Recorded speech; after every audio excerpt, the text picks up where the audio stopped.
and awaken oneself in education, fellow feeling, and breadth of the soul. We all need to practice and disseminate these wholesome concepts.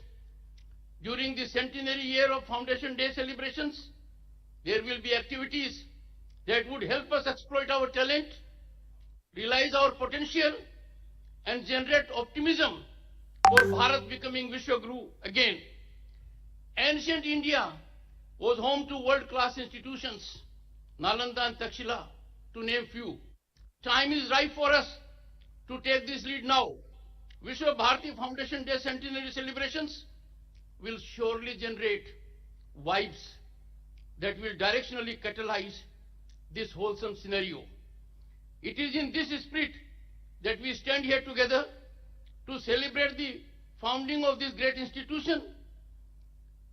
I urge and call upon the Vice Chancellor, the faculty and students of Vishwa Bharati, and everyone else to take forward Tagore's message and fulfill his dream of creating a bridge between human beings and widen knowledge across frontiers, and to practice the ethical life that he had envisioned for this ashram. I wish the institution a great time in future, which will start with the inspirational and motivational discourse of our Honorable Prime Minister. Thank you.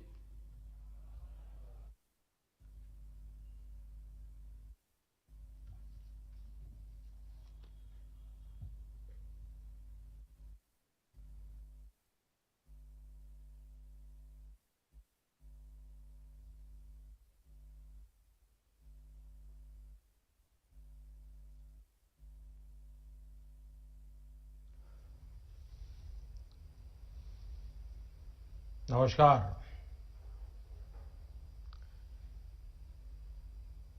हे विधाता, दाओ दाओ मोदेर गौरव दावो। गुरुदेव ने कभी ये कामना छात्र छात्राओं के उज्जवल भविष्य के लिए की थी। आज विश्व भारती के गौरवमयी 100 वर्ष पर मेरी तरह पूरा देश इस महान संस्थान के लिए यही कामना करता है। हे विधाता, दाओ दाओ मोदे गौरव दाओ। पश्चिम बंगाल के गवर्नर श्री जगदीप धनखड़ जी, केंद्रीय शिक्षा मंत्री डॉक्टर रमेश पोखरियाल निशंक जी, वाइस चांसलर प्रोफेसर विद्युत चक्रवर्ती जी, प्रोफेसर्स, रजिस्ट्रार, विश्व भारती के सभी शिक्षकगण, छात्र छात्राएं, अलुमनाई, देवी और सज्जनों, विश्व भारती इस विश्वविद्यालय के 100 वर्ष होना प्रत्येक भारतवासी के लिए बहुत ही गर्व की बात है। मेरे लिए भी ये बहुत सुखद है कि आज के दिन इस तपोभूमि का पुण्य स्मरण करने का अवसर मिल रहा है। साथियों, विश्व भारती की 100 वर्ष की यात्रा बहुत विशेष है। विश्व भारती मां भारती के लिए गुरुदेव के चिंतन, दर्शन और परिश्रम का एक साकार अवतार है। भारत के लिए गुरुदेव ने जो स्वप्न देखा था, उस स्वप्न को मूर्त रूप देने के लिए देश को निरंतर ऊर्जा देने वाला ये एक तरह से आराध्य स्थल है। अनेकों विश्व प्रतिष्ठित गीतकार, संगीतकार, कलाकार, साहित्यकार, अर्थशास्त्री, समाजशास्त्री, वैज्ञानिक, अनेकविध प्रतिभाएं देने वाली विश्व भारती नूतन भारत के निर्माण के लिए नित नए प्रयास करती रही है।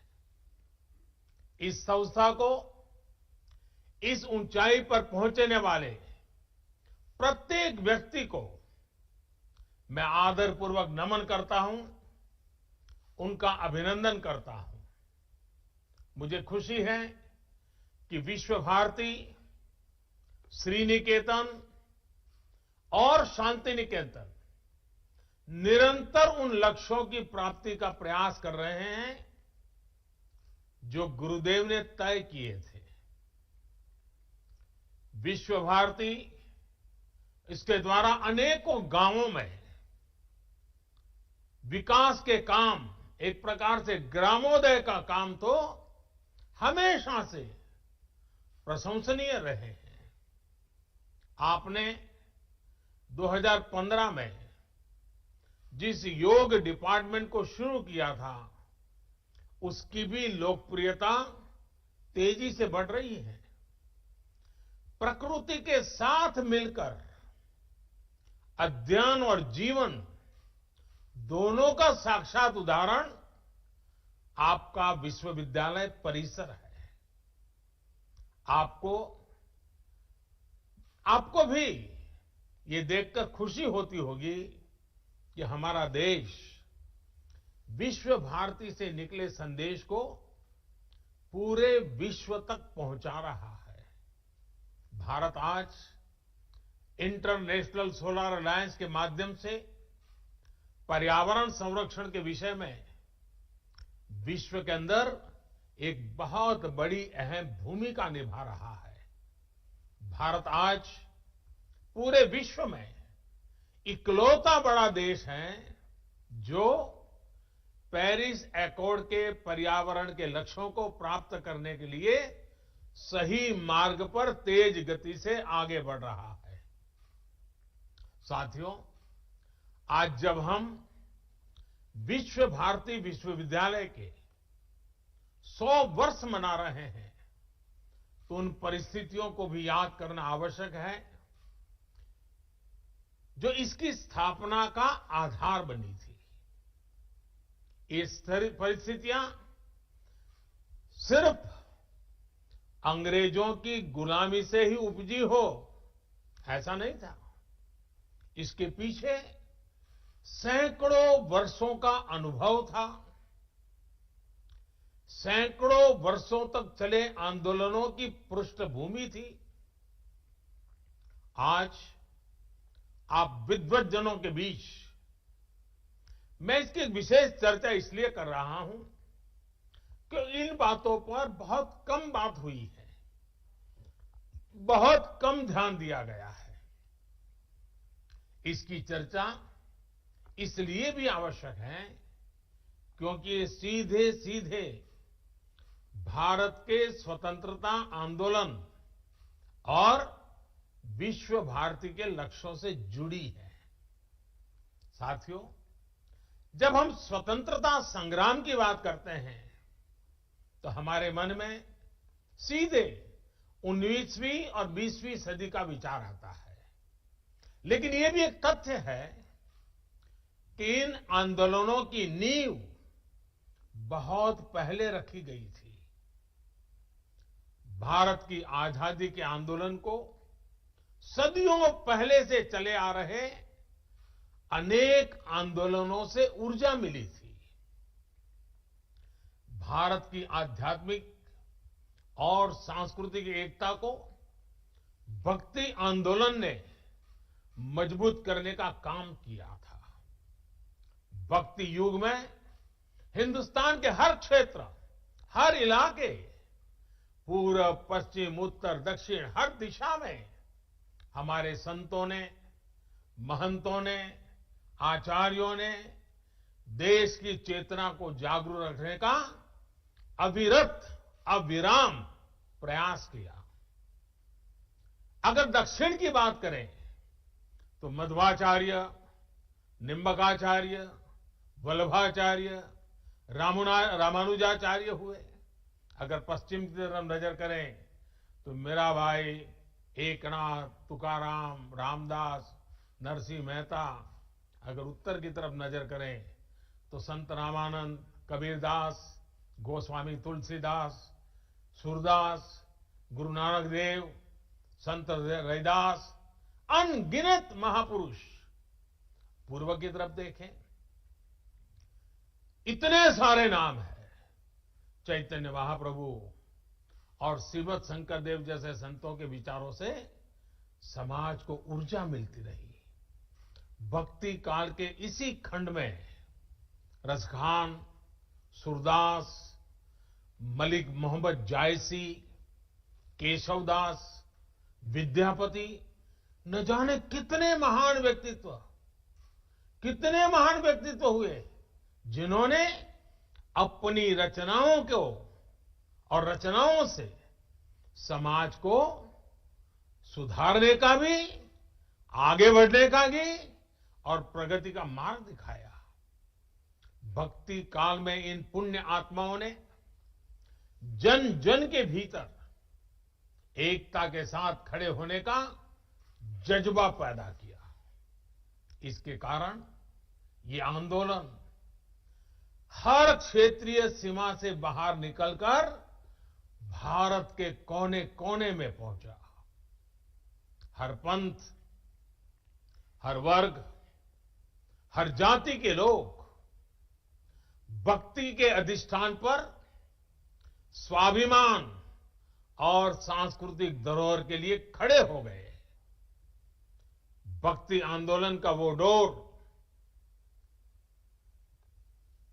और भक्ति आंदोलन वो डोर थी जिसने सदियों से संघर्षरत भारत को सामूहिक चेतना और आत्मविश्वास से भर दिया।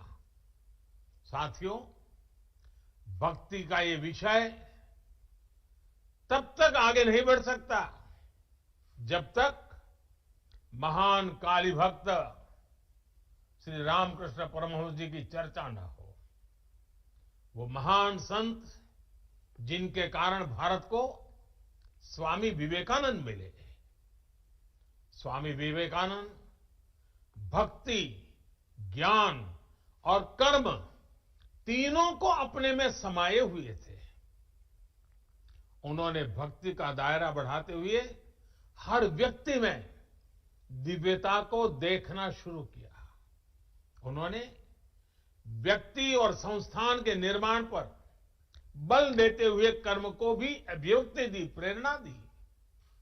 साथियों, भक्ति आंदोलन के सैकड़ों वर्षों के कालखंड के साथ साथ देश में कर्म आंदोलन भी चला। सदियों से भारत के लोग गुलामी और साम्राज्यवाद से लड़ रहे थे।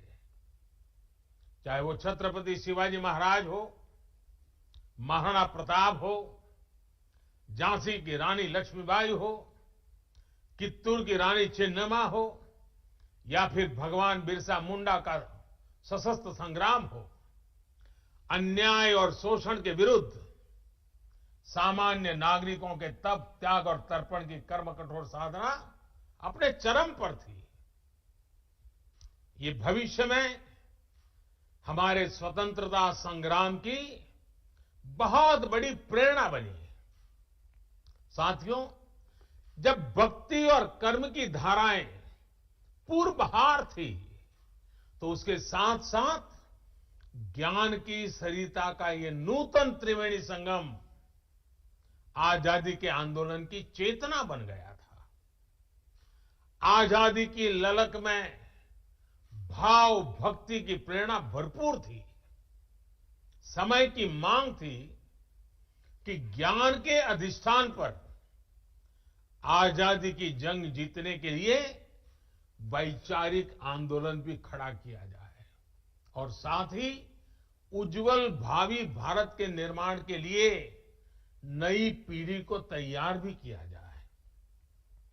और हम में बहुत बड़ी और इसमें बहुत बड़ी भूमिका निभाई उस समय स्थापित हुई कई प्रतिष्ठित शिक्षण संस्थानों ने, विश्वविद्यालयों ने।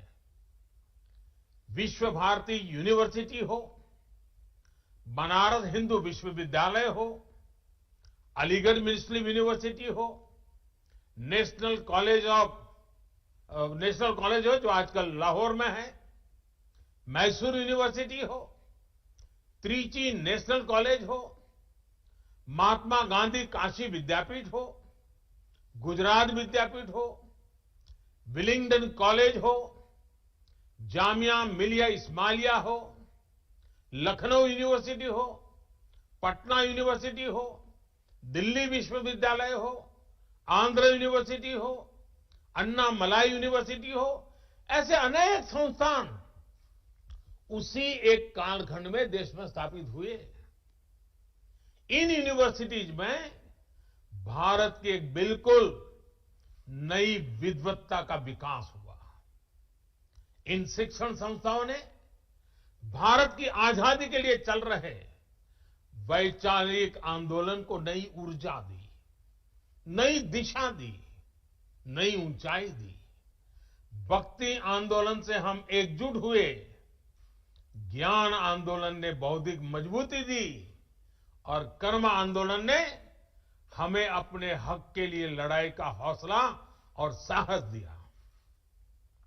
सैकड़ों वर्षों के कालखंड में चले ये आंदोलन त्याग, तपस्या और तर्पण की अनूठी मिसाल बन गए थे। इन आंदोलनों से प्रभावित होकर हजारों लोग आजादी की लड़ाई के बलिदान देने के लिए, उस आजादी में बलिदान देने के लिए एक के बाद एक आगे आते रहे। साथियों, ज्ञान के इस आंदोलन को गुरुदेव द्वारा स्थापित विश्व भारती विश्वविद्यालय ने नई ऊर्जा दी थी। गुरुदेव ने जिस तरह भारत की संस्कृति से जोड़ते हुए, अपनी परंपराओं से जोड़ते हुए विश्व भारती को जो स्वरूप दिया, उसने राष्ट्रवाद की एक मजबूत पहचान देश के सामने रखी। साथ साथ उन्होंने विश्व बंधुत्व पर भी उतना ही जोर दिया। साथियों, वेद से विवेकानंद तक भारत के चिंतन की धारा गुरुदेव के राष्ट्रवाद के चिंतन में भी मुखर थी। और ये धारा अंतर्मुखी नहीं थी। वो भारत को विश्व के अन्य देशों से अलग रखने वाली नहीं थी। उनका विजन था कि जो भारत में सर्वश्रेष्ठ है, उससे विश्व को भी लाभ हो और दुनिया में अच्छा है, भारत उससे भी सीखे। आपके विश्वविद्यालय का नाम ही देखिए, विश्व भारती। मां भारती और विश्व के साथ समन्वय। गुरुदेव सर्वसमावेशी और सर्वस्पर्शी सह अस्तित्व और सहयोग के माध्यम से मानव कल्याण के बृहद लक्ष्य को लेकर चल रहे थे। विश्व भारती के लिए गुरुदेव का यही विजन आत्मनिर्भर भारत का भी सार है। आत्मनिर्भर भारत अभियान भी विश्व कल्याण के लिए भारत के कल्याण का मार्ग है। ये अभियान भारत को सशक्त करने का अभियान है। भारत की समृद्धि से विश्व में समृद्धि लाने का अभियान है। इतिहास गवाह है कि एक सशक्त और आत्मनिर्भर भारत ने हमेशा पूरे विश्व समुदाय का भला किया है। हमारा विकास एकांकी नहीं, बल्कि वैश्विक समग्र और इतना ही नहीं, हमारे रगों में जो भरा हुआ है सर्वे भवन्तु सुखिनः का है। भारतीय और विश्व का ये संबंध आपसे बेहतर कौन जानता है। गुरुदेव ने हमें स्वदेशी समाज का संकल्प दिया था। वो हमारे गांवों को, हमारी कृषि को आत्मनिर्भर देखना चाहते थे। वो वाणिज्य और व्यापार को आत्मनिर्भर देखना चाहते थे। वो आर्ट और लिटरेचर को आत्मनिर्भर देखना चाहते थे। उन्होंने आत्मनिर्भरता के लक्ष्य को प्राप्त करने के लिए आत्मशक्ति की बात कही थी। आत्मशक्ति की ऊर्जा से राष्ट्र निर्माण को लेकर उन्होंने जो बात कही थी वो आज भी उतनी ही अहम है। उन्होंने कहा था, राष्ट्र का निर्माण एक तरह से अपनी आत्मा की प्राप्ति का ही विस्तार है। जब आप अपने विचारों से, अपने कार्यों से, अपने कर्तव्यों के निर्वहन से देश का निर्माण करते हैं तो आपको देश की आत्मा से ही अपनी आत्मा नजर आने लगती है। साथियों, भारत की आत्मा, भारत की आत्मनिर्भरता और भारत का आत्मसम्मान एक दूसरे से जुड़े हुए हैं। भारत के आत्मसम्मान की रक्षा के लिए तो बंगाल की पीढ़ियों ने खुद को खपा दिया था। याद कीजिए, खुदीराम बोस को सिर्फ 18 साल की उम्र में फांसी चढ़ गए। प्रफुल्ल चाकी 19 वर्ष की आयु में शहीद हो गए।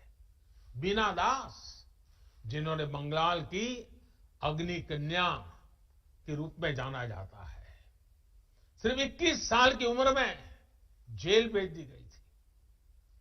प्रीतिलता बेडुडार ने सिर्फ 21 वर्ष की आयु में अपना जीवन न्योछावर कर दिया था।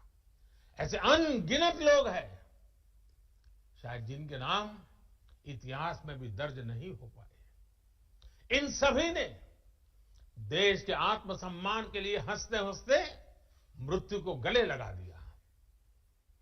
आज इन्हीं से प्रेरणा लेकर हमें आत्मनिर्भर भारत के लिए जीना है, इस संकल्प को पूरा करना है।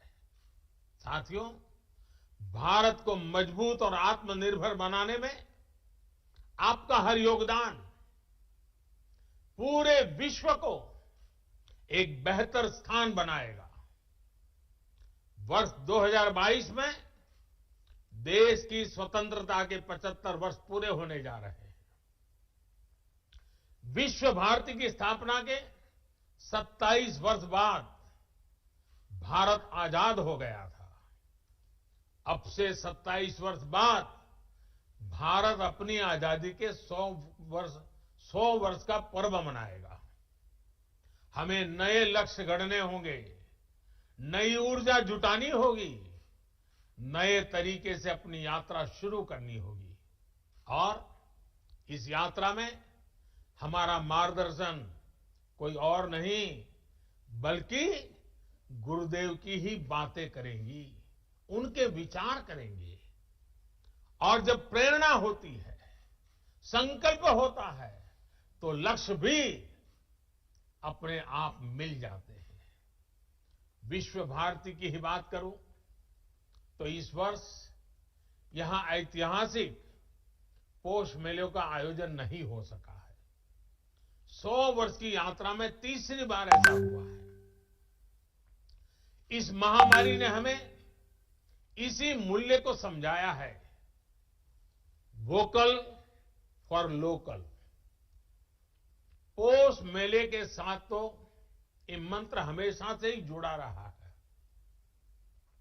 महामारी की वजह से इस मेले में जो कलाकार आते थे, जो हैंडीक्राफ्ट वाले साथी आते थे, वो नहीं आ पाए। जब हम आत्मसम्मान की बात कर रहे हैं, आत्मनिर्भरता की बात कर रहे हैं, तो सबसे पहले मेरा एक आग्रह पर आप सब मेरी मदद कीजिए, मेरा काम कीजिए। विश्व भारती के छात्र छात्राएं पोष मेले में आने वाले आर्टिस्टों से संपर्क करें, उनके उत्पादकों बारे में जानकारी इकट्ठा करें और इन गरीब कलाकारों की कलाकृतियां ऑनलाइन कैसे बिक सकती है, सोशल मीडिया की इसमें क्या मदद की जा सकती है, इसे देखें, इस पर काम करें।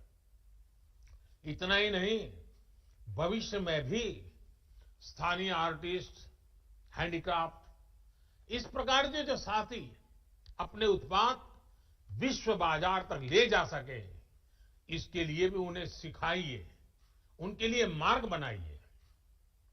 इस तरह के अनेक प्रयासों से ही देश आत्मनिर्भर बनेगा, हम गुरुदेव के सपनों को पूरा कर पाएंगे।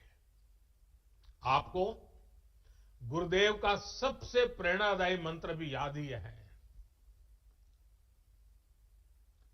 जोदी तोर डाक सुने क्यों ना आशे, तो वे एकला चलो रे। कोई भी साथ ना आए अपने लक्ष्य की प्राप्ति के लिए, अगर अकेले भी चलना पड़े तो जरूर चलिए। साथियों, गुरुदेव कहते थे, बिना संगीत और कला के राष्ट्र अपनी अभिव्यक्ति की वास्तविक शक्ति खो देता है और उसके नागरिकों का उत्कृष्ट बाहर नहीं आ पाता है। गुरुदेव ने हमारी समृद्ध सांस्कृतिक विरासत के संरक्षण, पोषण और विस्तार को बहुत महत्वपूर्ण माना था। यदि हम उस समय के बंगाल को देखें तो एक और अद्भुत बात नजर आती है। जब हर तरफ आजादी का आंदोलन उफान पर था, तब बंगाल उस आंदोलन को दिशा देने के साथ ही संस्कृति का पोषक भी बनकर खड़ा था। बंगाल में हर तरफ संस्कृति, साहित्य, संगीत की अनुभूति भी एक तरह से आजादी के आंदोलन को शक्ति प्रदान कर रही थी। साथियों, गुरुदेव ने दशकों पहले ही भविष्यवाणी की थी और भविष्यवाणी क्या थी? उन्होंने कहा था, ओरे नोतुन जुगेर भोरे दिशने सोमोय कार्य वृथा सोमोय विचार खोरे औरे नूतन जुगेर भोरे ऐशो ज्ञानी ऐशो कौर्मी नाशो भरो लाजे विरोध होर में पुण्यो कौर्मे विश्व हृदय राजो है। गुरुदेव के इस उपदेश को, इस उद्घोष को साकार करने की जिम्मेदारी हम सभी की है। साथियों, गुरुदेव ने विश्व भारती की स्थापना सिर्फ पढ़ाई के केंद्र के रूप में नहीं की थी, वो इसे सीट ऑफ लर्निंग, सीखने के लिए पवित्र स्थान के तौर पर देखते थे। पढ़ाई और सीखना दोनों के बीच का जो भेद है, उसे गुरुदेव के सिर्फ एक वाक्य से समझा जा सकता है। उन्होंने कहा था, मुझे याद नहीं है कि मुझे क्या पढ़ाया गया था, मुझे सिर्फ वही याद है जो मैंने सीखा है। इसे और विस्तार देते हुए गुरुदेव टैगोर ने कहा था, सबसे बड़ी शिक्षा वही है जो हमें न सिर्फ जानकारी दे, बल्कि हमें सबके साथ जीना सिखाए। उनका पूरी दुनिया के लिए संदेश था कि हमें नॉलेज को एरियाज में, लिमिट्स में बांधने की कोशिश नहीं करनी चाहिए। उन्होंने यजुर्वेद के मंत्र को विश्व भारती का मंत्र बनाया। यत्र विश्वम भवत्येक नीडम, जहां पूरा विश्व एक नीड बन जाए, घोंसला बन जाए, वो स्थान जहां नित नए अनुसंधान हो, वो स्थान जहां सब साथ मिलकर आगे बढ़े। और जैसे अभी हमारे शिक्षा मंत्री विस्तार से कह रहे थे। गुरुदेव कहते थे, चित्तो जेथा भय शून्यो, चित्तो जेथा भय शून्यो, उच्चो जेथा शीर, ज्ञान जेथा मुक्तो। यानी हम एक ऐसी व्यवस्था खड़ी करें जहां हमारे मन में कोई डर ना हो, हमारा सर ऊंचा हो और ज्ञान बंधनों से मुक्त हो। आज देश राष्ट्रीय शिक्षा नीति के माध्यम से इस उद्देश्य को पूरा करने का भी प्रयास कर रहा है। इस शिक्षा नीति को लागू करने में विश्व भारती की बड़ी भूमिका है। आपके पास 100 वर्ष का अनुभव है, विद्वत्ता है, दिशा है, दर्शन है और गुरुदेव का आशीर्वाद तो है ही है। जितने ज्यादा शिक्षा संस्थानों से विश्व भारती का इस बारे में संवाद होगा, अन्य संस्थाओं की भी समझ बढ़ेगी, उन्हें आसानी होगी। साथियों, मैं जब गुरुदेव के बारे में बात करता हूं तो एक मोह से खुद को रोक नहीं पाता। पिछली बार आपके यहां आया था, तब भी मैंने इसका थोड़ा सा जिक्र किया था। मैं फिर से गुरुदेव और गुजरात की आत्मीयता का स्मरण करा रहा हूं। ये बार बार याद करना इसलिए भी जरूरी है क्योंकि ये हमें एक भारत श्रेष्ठ भारत की भावना से भरता है। ये दिखाता है कि अलग अलग भाषाओं, बोलियां, खान पान, पहनावे वाला हमारा देश एक दूसरे से कितना जुड़ा हुआ है। ये दिखाता है कि कैसे विविधताओं से भरा हमारा देश एक है, एक दूसरे से बहुत कुछ सीखता रहा है। साथियों, गुरुदेव के बड़े भाई सत्येंद्रनाथ टैगोर जब आईसीएस में थे तो उनकी नियुक्ति गुजरात में अहमदाबाद में भी हुई थी। रविन्द्रनाथ टैगोर जी अक्सर गुजरात आ जाते थे और उन्होंने वहां काफी लंबा समय भी बिताया था। अहमदाबाद में रहते हुए उन्होंने अपनी 2 लोकप्रिय बांग्ला कविताएं बंदी ओ अमार और नीरोब रजनी देखो, ये दोनों रचनाएं की थी। अपने प्रसिद्ध रचना क्षुदित पाषाण का एक हिस्सा भी उन्होंने गुजरात प्रवास के दौरान ही लिखा था। इतना ही नहीं, गुजरात की एक बेटी श्रीमती हटी सिंह गुरुदेव के घर में भी वो बहू बनकर भी आई थी।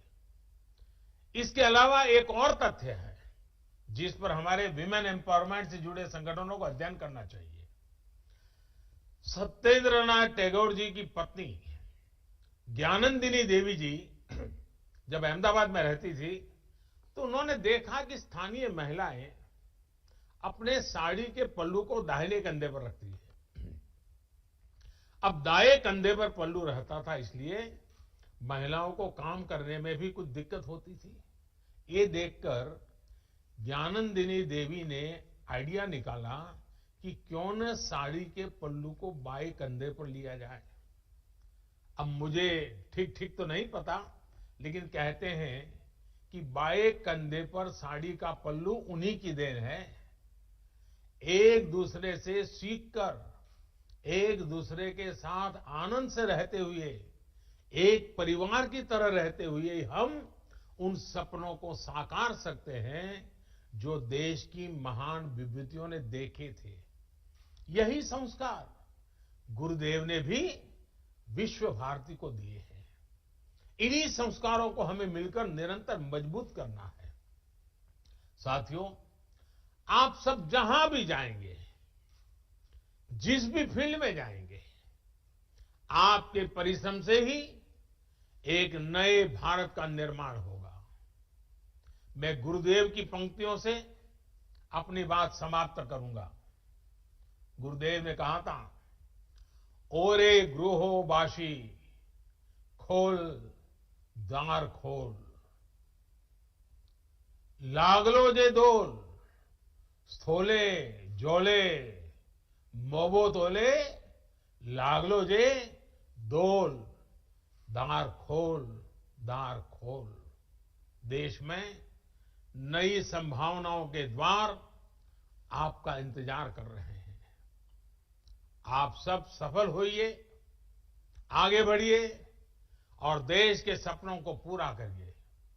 इन्हीं शुभकामनाओं के साथ आप सभी का एक बार बहुत बहुत धन्यवाद और ये शताब्दी वर्ष हमारी आगे की यात्रा के लिए एक मजबूत मील का पत्थर बने, हमें नई ऊंचाइयों पर ले जाएं और विश्व भारती जिन सपनों को लेकर के जन्मी थी, उन्हीं सपनों को साकार करते हुए विश्व कल्याण के मार्ग को प्रशस्त करने के लिए भारत के कल्याण के मार्ग को मजबूत करते हुए आगे बढ़े। यही मेरी आप सबसे शुभकामनाएं। बहुत बहुत धन्यवाद।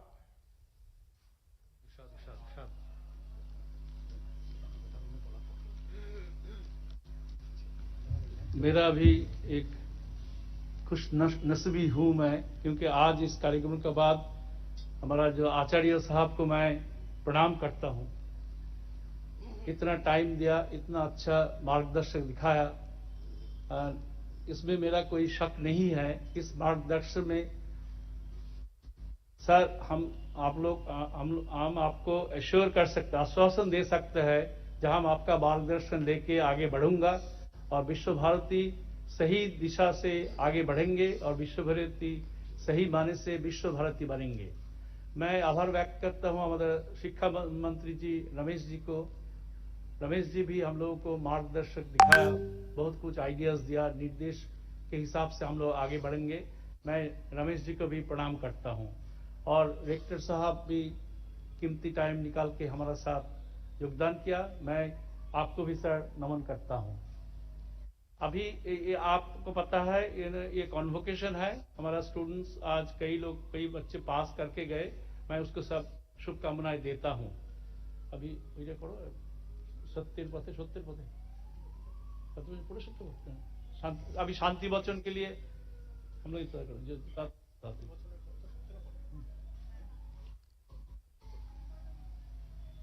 पृथिवी शान्तिरन्तरिक्षं शान्तिर्द्वौ शान्तिरापः शान्तिरोषधयः शान्तिर्वनस्पतयः शान्तिर्विश्वे मे देवाः शान्तिः सर्वे मे देवाः शान्तिः शान्तिः शान्तिः शान्तिभिः ताभिः शान्तिभिः सर्वशान्तिभिः शमयामोहं यदिह घोरं यदिह क्रूरं यदिह पापं तच्छान्तं तच्छिवं सर्वमेव शमस्तु नः। ॐ शान्ति।